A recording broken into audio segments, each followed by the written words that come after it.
Good morning. नमस्कार, आदाब, सत श्री अकाल, वेलकम, सुस्वागतम सभी लोगों का।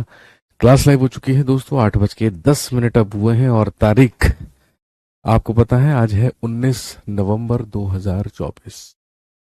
Class is absolutely live. आप सभी लोगों का बहुत बहुत स्वागत, इस्तकबाल, अभिनंदन है। आइए जी, जल्दी से सारे के सारे लोग यहाँ पर मौजूद हो जाइए। Class is absolutely live. आप सभी लोगों के डिवाइसेस में क्लास चल चुकी है तो प्लीज एक बार कंफर्म कर दीजिए।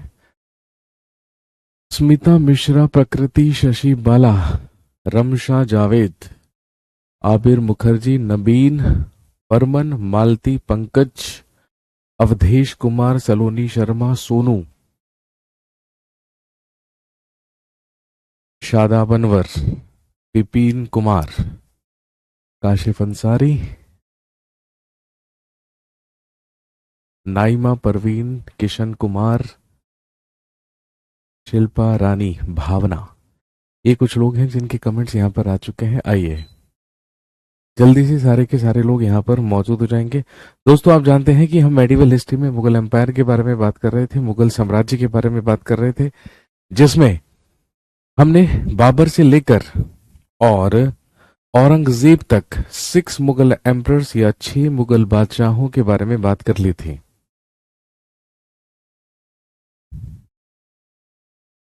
और इन 6 मुगल एम्परर्स के बाद हम बात करते हैं कुछ और महत्वपूर्ण जानकारियां जो कि हमें मुगल एम्पायर से मिलती हैं या जो हमें मुगल साम्राज्य से मिलती हैं, उसी के बारे में हम यहां पर चर्चा करेंगे।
चलिए स्टार्ट करते हैं।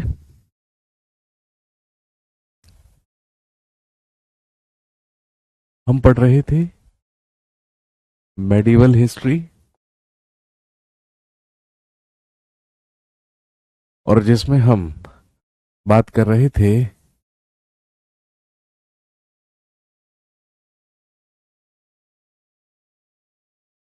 मुगल एम्पायर के बारे में।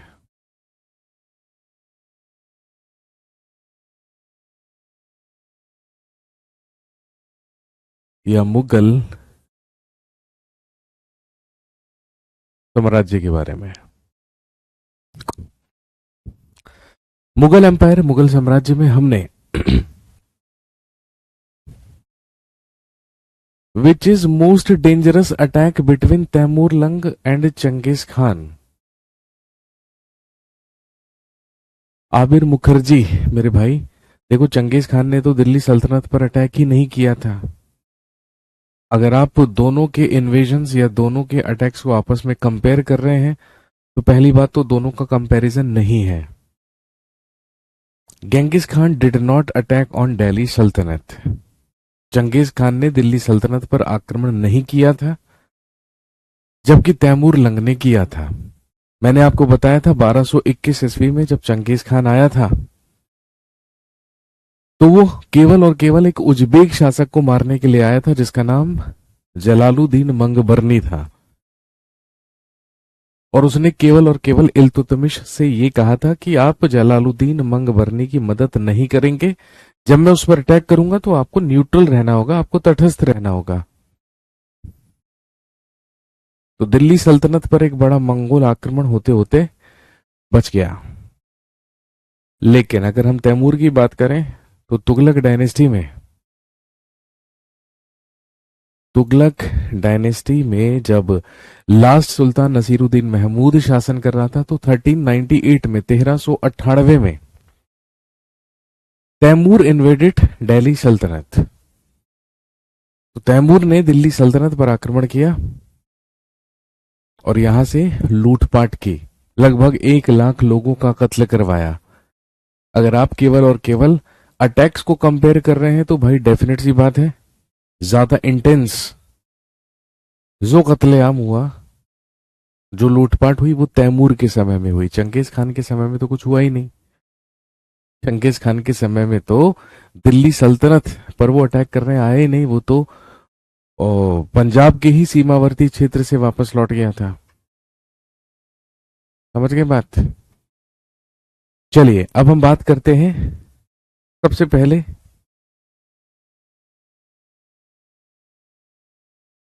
लिख लेंगे मुगल ट्रेडिशंस ऑफ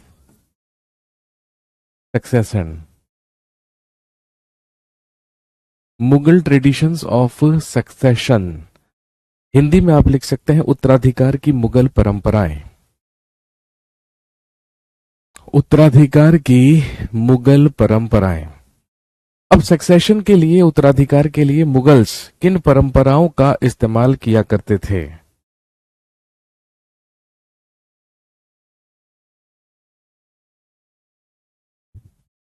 अगर हम मुगलों की बात करें तो ये ज्येष्ठाधिकार के नियमों पर बिलीव नहीं किया करते थे। अब यहां पर ज्येष्ठाधिकार का मतलब क्या है? मुगल साम्राज्य में अगर हम बाबर का एग्जाम्पल लें, भाई मुगल एम्पायर की स्थापना, फाउंडर कौन हुआ? बाबर। बाबर ने ही मुगल साम्राज्य की स्थापना की थी। अगर हम ट्रेडिशन ऑफ सक्सेशन की बात करें तो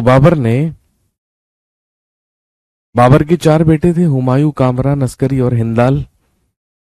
तो आमतौर पर क्या हुआ करता था कि राजा के मरने के बाद राजा का जो सबसे बड़ा पुत्र हुआ करता था, सबसे बड़ा बेटा हुआ करता था, वही उसका उत्तराधिकारी बनता था और वही अगला शासक बनता था, रूलर बनता था।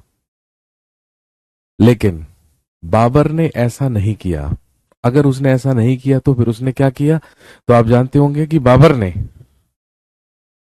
अपने सबसे बड़े पुत्र को अपना उत्तराधिकारी यानी कि अगला मुगल बादशाह तो घोषित किया, लेकिन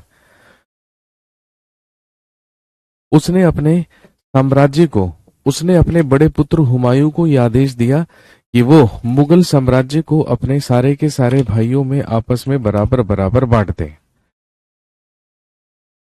और ध्यान रखेंगे, मैंने आपको पहले भी बताया था, ये चगतई परंपरा हुआ करती थी, ये एक टर्किश ट्रेडिशन हुआ करता था, ये एक तुर्क परंपरा हुआ करती थी।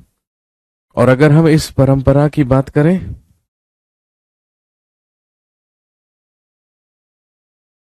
तो इसे सहदायाद की परंपरा या तैमूरी परंपरा कहा जाता था, जिसके तहत शासक के मरने के बाद उसका जो साम्राज्य हुआ करता था, उसके जितने भी पुत्र हुआ करते थे, जितने भी बेटे हुआ करते थे, उन सभी में आपस में बांट दिया जाता था। और यही कारण था कि उत्तराधिकार का जो विभाजन हुआ करता था वो सारे के सारे पुत्रों में कर दिया जाता था।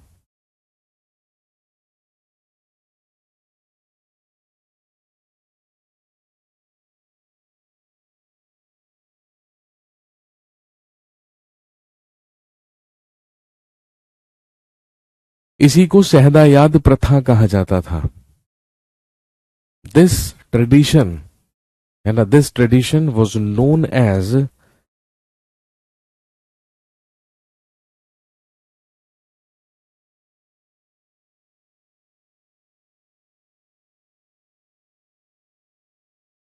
ये परंपरा सहदायाद परंपरा कहलाती थी। ज्येष्ठाधिकार का इस्तेमाल ना करके ये शहदायाद परंपरा का इस्तेमाल किया करते थे। लेकिन इनके अदर रूलर्स या अन्य शासकों के साथ कैसे संबंध थे? Relations with other rulers, Hindi में लिखेंगे अन्य शासकों के साथ संबंध। अन्य शासकों के साथ संबंध।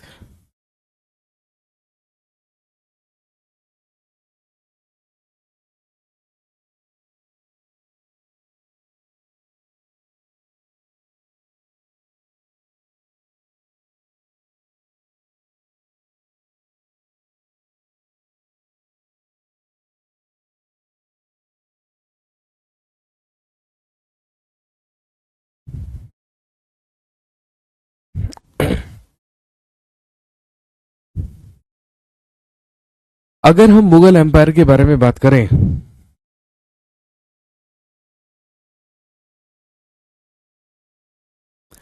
तो वो सारे के सारे रूलर्स, वो सारे के सारे शासक जिन्होंने मुगलों की अधीनता स्वीकार नहीं की थी, या जिन्होंने या जो मुगलों के अधीन नहीं हुए थे, उनके खिलाफ लगातार मुगलों के जो मिशंस थे, मुगलों के जो अभियान थे, वो चलते रहे। लेकिन कई सारे रूलर्स ऐसे थे जिन्होंने जब देखा कि मुगलों की शक्ति बढ़ चुकी है, मुगलों का प्रभाव बढ़ चुका है हिंदुस्तान में, तो उन्होंने खुद अपनी मर्जी से, स्वेच्छा से मुगलों की अधीनता स्वीकार कर ली। और जब उन्होंने अपनी मर्जी से मुगलों की अधीनता स्वीकार कर ली, तो इसका सबसे बड़ा उदाहरण है कि कई सारे राजपूत शासकों ने मुगलों के साथ वैवाहिक संबंध भी स्थापित किए।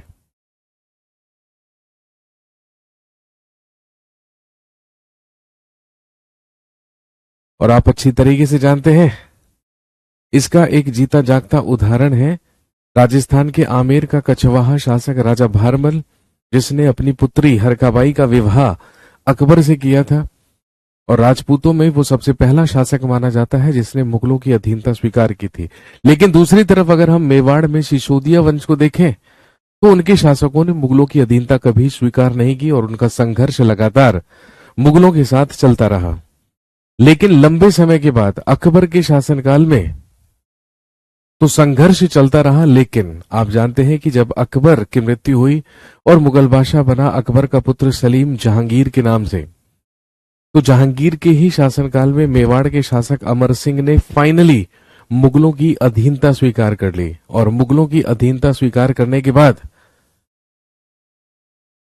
मुगलों ने उनके साथ अच्छा व्यवहार किया और ध्यान रखेंगे उनका साम्राज्य और उनका राज्य उन्हें लौटाकर केवल और केवल उनके राज्य और जागीरों को वापस कर दिया और केवल अपने अधीन ही शासन करने के लिए कहा।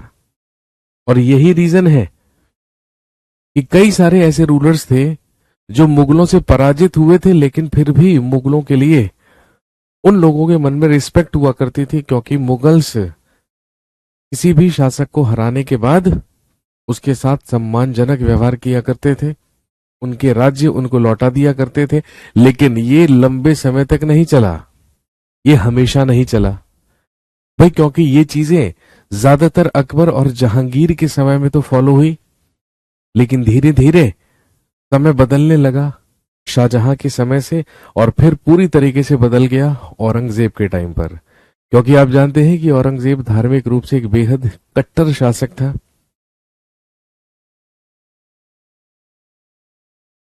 और औरंगजेब के द्वारा बाकी राजाओं के साथ अपमानजनक भी व्यवहार किया गया था।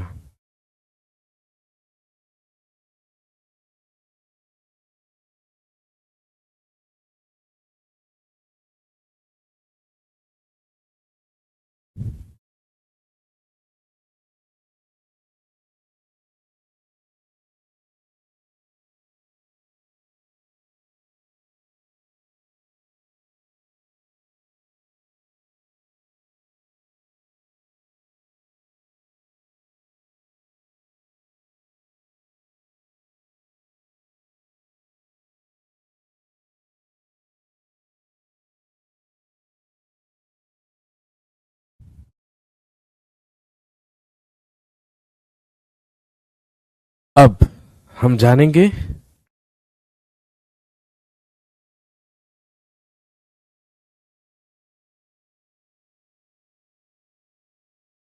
मनसबदार्स एंड जागीरदार्स।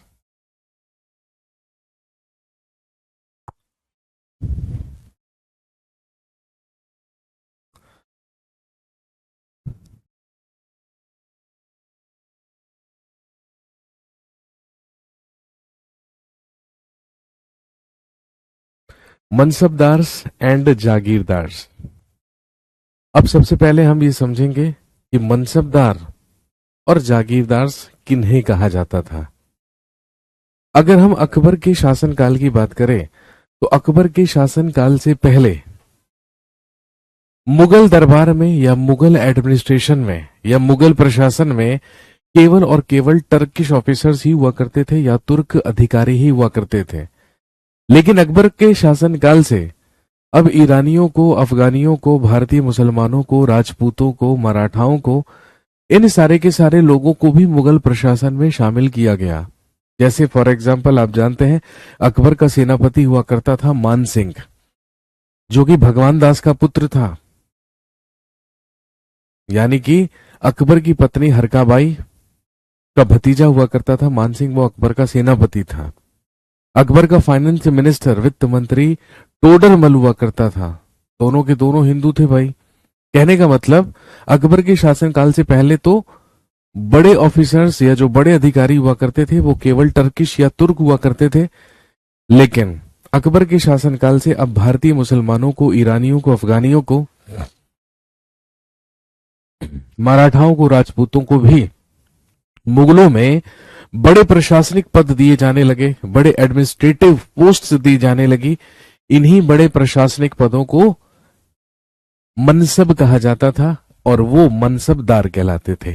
कहने का मतलब आप कह सकते हैं कि higher administrative officers in Mughal administrations were known as mansabdar. इन्हीं को मनसबदार कहा जाता था। और अगर हम मनसबदारों की बात करें तो मनसबदारों का जो वेतन हुआ करता था, मनसबदार शब्द का प्रयोग ऐसे व्यक्तियों के लिए हुआ करता था जिन्हें कोई मनसब यानी कि कोई भी सरकारी हैसियत का पद मिलता था। यह मुगलों द्वारा चलाई गई एक कैटेगरी सिस्टम या श्रेणी व्यवस्था थी जिसके जरिए 1 पद, 2 वेतन और 3 सैन्य उत्तरदायित्व निर्धारित किए जाते थे।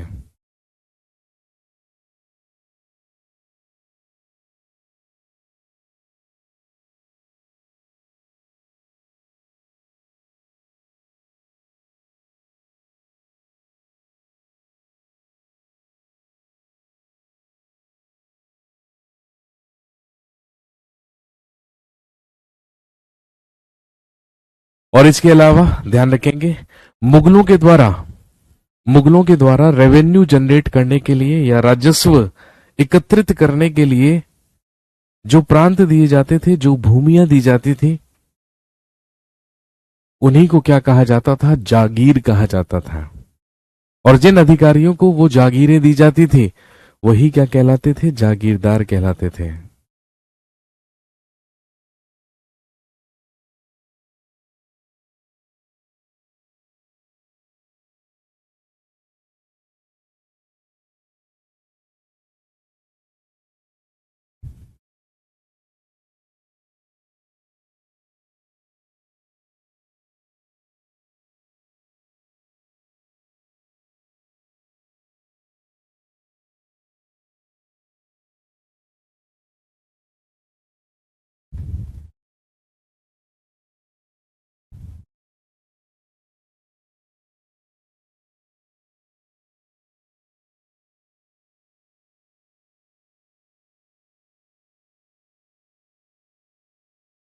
तो मुगल प्रशासन में एक प्रशासनिक पद या सरकारी पद मनसब कहलाता था और वो सरकारी अधिकारी मनसबदार कहलाते थे।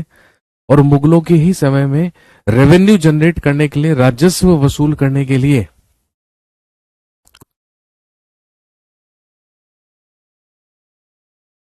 जो भूमि दी जाती थी, जो प्रांत दिया जाता था, जो प्रोविंस दिया जाता था उसे जागीर कहा जाता था और वो व्यक्ति कहलाता था जागीरदार।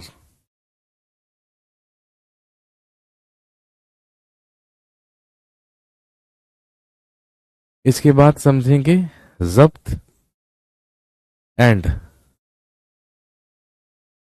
जमींदार्स। अगला, जब्त एंड जमींदार्स। मुगलों की इनकम का जो प्रमुख साधन या सोर्स हुआ करता था वो किसानों की उपज से ही मिलने वाला रेवेन्यू या राजस्व हुआ करता था। अधिकतर स्थानों पर किसान ग्रामीण कुलीनों यानी कि मुखिया या स्थानीय सरदारों के माध्यम से राजस्व देते थे। समस्त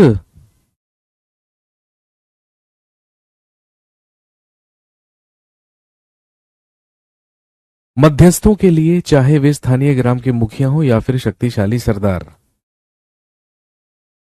मुगल एक ही शब्द का इस्तेमाल किया करते थे, जमींदार।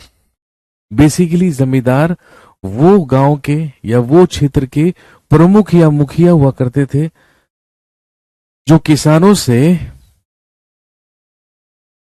टैक्स वसूल करके या किसानों से उपज का मिलने वाला भाग वसूल करने के बाद जो रेवेन्यू जनरेट किया करते थे उन्हीं को जमींदार कहा जाता था। अकबर का रेवेन्यू मिनिस्टर या फाइनेंस मिनिस्टर टोडरमल हुआ करता था।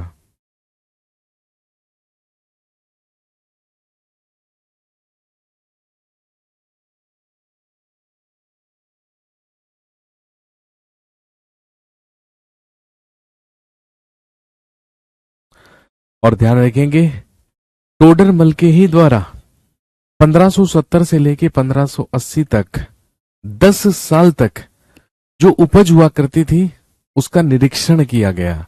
इसको दहसाला प्रथा कहा गया था, इसको दहसाला सिस्टम कहा गया था। कृषि की जो पैदावार थी, कीमतों और कृषि भूमि का सर्वेक्षण किया गया। इन आंकड़ों के आधार पर ही प्रत्येक फसल पर नकद के रूप में राजस्व यानी कि रेवेन्यू निश्चित किया गया। प्रत्येक सूबे का मतलब प्रांत या राज्य हुआ करता था, को राजस्व मंडलों में बांटा गया और प्रत्येक की हर फसल के लिए राजस्व दर की अलग सूची बनाई गई। राजस्व प्राप्त करने की इसी व्यवस्था को जब्त कहा जाता था। इसी को जब्त प्रणाली कहते थे। एक तरीके से आप कह सकते हैं ये एक प्रकार का रेवेन्यू सिस्टम हुआ करता था।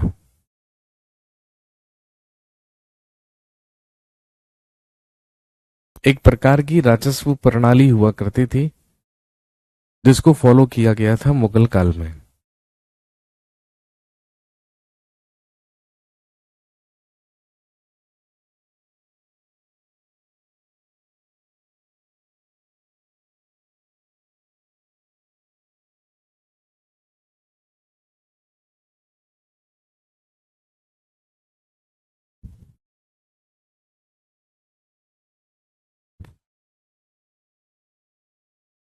और ध्यान रखेंगे इन सारे के सारे टर्म्स और इन सारे के सारे सिस्टम्स का उल्लेख हमें अकबरनामा में भी मिलता है। Biography of Akbar is known as Akbarnama. Akbar की ही जीवनी को अकबरनामा कहा जाता है, जिसे अकबर के ही नवरत्नों में से एक अबुल फजल के द्वारा लिखा गया था।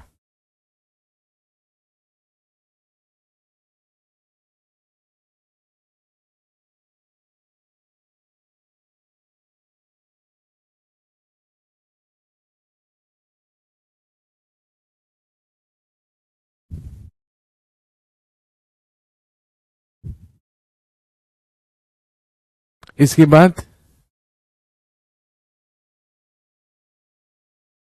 Policies of Akbar.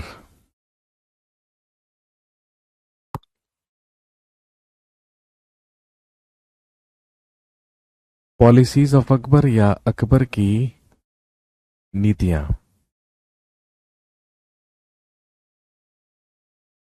Policies of Akbar या अकबर की नीतियां। सर, बाबरी मस्जिद किसने बनाया था?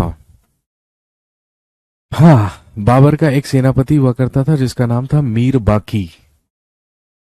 उज्बेकिस्तान के ताशकंद से आया था, इसको बाकी ताशकंदी भी कहा जाता था।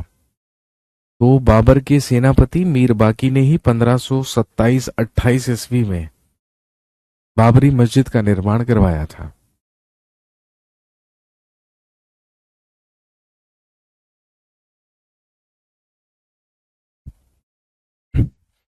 अकबर की नीतियां।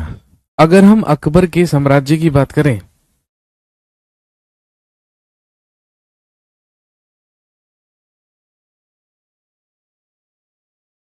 सबसे पहली चीज तो अकबर की नीतियों के बारे में जानकारी का जो सोर्स है हमारे पास, वो इसकी बायोग्राफी है जो कहलाती है अकबरनामा।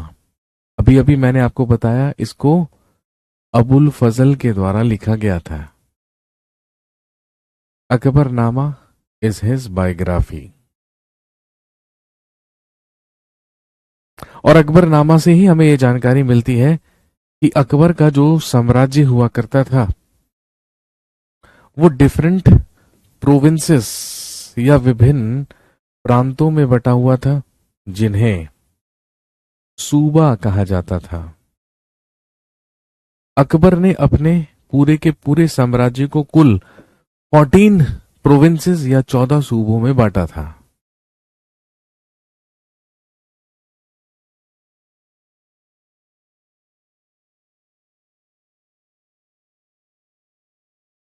और ध्यान रखेंगे, इन्हीं सूबों का जो एडमिनिस्ट्रेटर हुआ करता था या जो प्रशासक हुआ करता था, उसी को कहा जाता था सूबेदार। उसी को सूबेदार कहा जाता था, वही कहलाता था सूबेदार। सारी की सारी प्रशासनिक व्यवस्था और साथ में सैन्य व्यवस्था दोनों ही देखने का, दोनों ही मैनेज करने का काम किसका हुआ करता था? सूबेदारों का हुआ करता था या सूबेदार का हुआ करता था।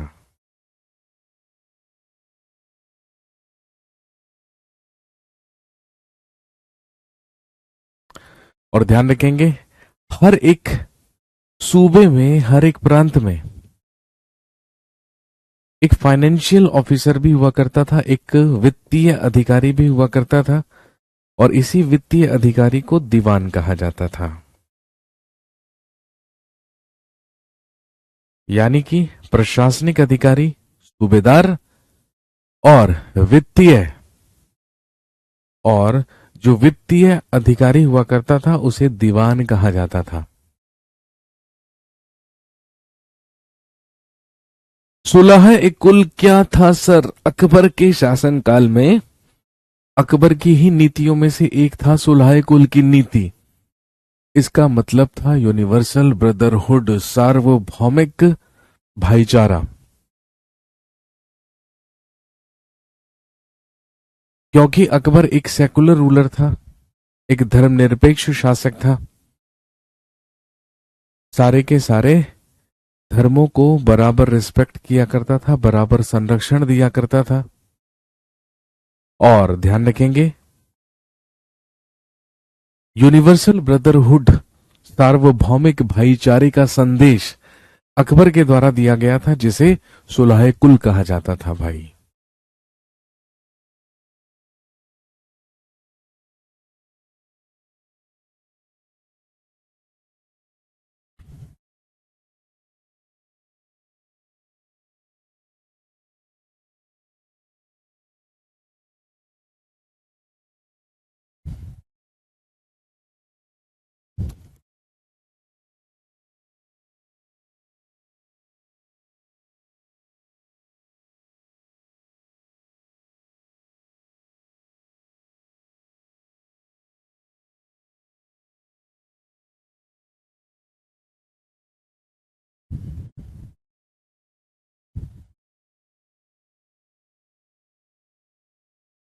इसके अलावा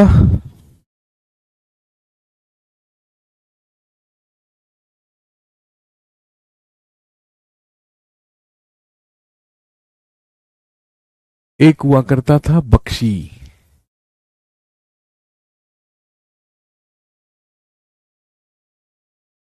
जो कि सैनिक वेतनाधिकारी हुआ करता था।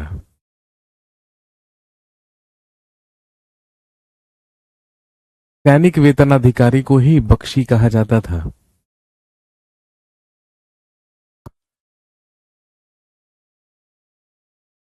एक कहलाता था सदर।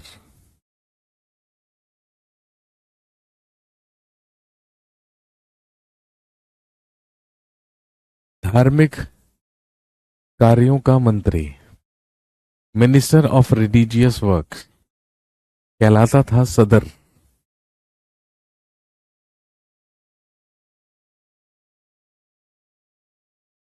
एक हुआ करते थे फौजदार,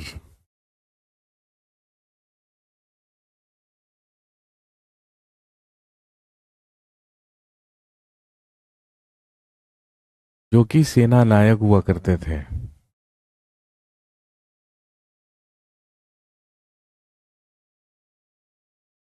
एक हुआ करते थे कोतवाल,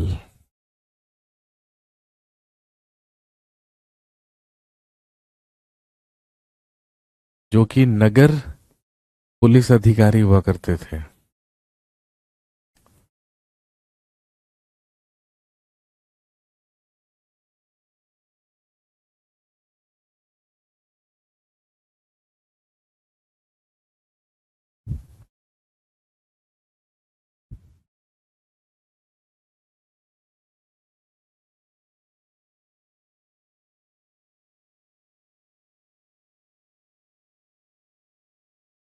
नोट कर लीजिए।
लिखेंगे अराउंड 1570, 1570 के आसपास।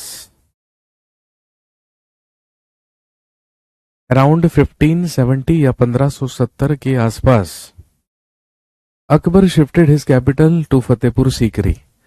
अकबर ने अपनी राजधानी को फतेहपुर सीकरी स्थानांतरित किया। आगरा से ही कुछ दूरी पर फतेहपुर सीकरी नामक स्थान पर अकबर ने अपनी राजधानी को शिफ्ट किया। लिखेंगे on the occasion of Gujarat victory या गुजरात की जीत के उपलक्ष्य में। On the occasion of Gujarat victory या गुजरात की जीत के उपलक्ष्य में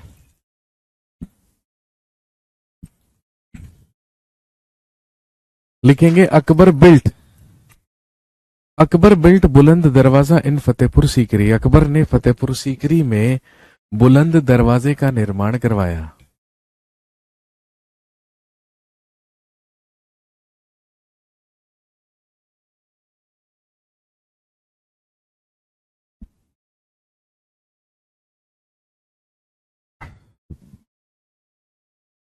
अकबर बिल्ट बुलंद दरवाजा इन फतेहपुर सीकरी। अकबर ने फतेहपुर सीकरी में बुलंद दरवाजे का निर्माण करवाया।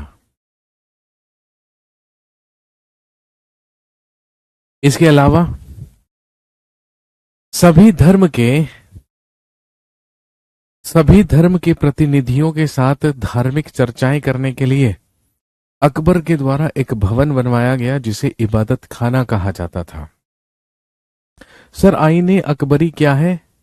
आईने अकबरी अकबर की बायोग्राफी, अकबर की जीवनी है, उसी को अकबर नामा भी कहते हैं। Basically biography of Akbar is known as Ain-i Akbari, जिसे अबुल फजल ने लिखा था।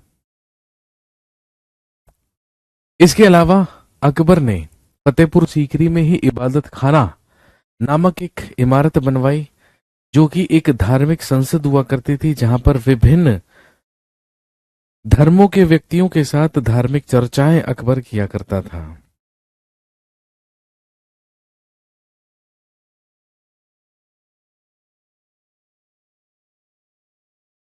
इसके अलावा अकबर ने सुलह कुल की नीति भी अपनाई। ऑब्वियसली मैंने अभी आपको बताया, यूनिवर्सल ब्रदरहुड एंड पीस, सार्वभौमिक भाईचारा एवं शांति का संदेश अकबर के द्वारा दिया गया, जिसे सुलह कुल की नीति कहा जाता है।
चलिए, यहां पर मुगल एम्पायर, मुगल साम्राज्य समाप्त होता है। अगली क्लास में अगले टॉपिक को उठाकर उस पर चर्चा करें।